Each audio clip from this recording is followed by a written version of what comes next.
अतिक अतिक लहसुन लिया खरगोश का। जाओ जाओ लहसुन लियो, जल्दी करो, 2 गड्डी पड़ी होगी, लिया फटाफट।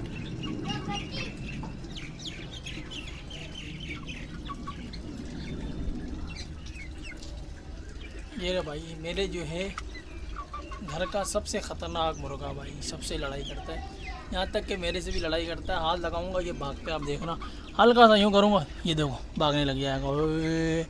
ये चलो यही मसला है इसका। खाओ खाओ, आप खा लो बस। ये देखो यार मेरे ऊपर आके गिरा है।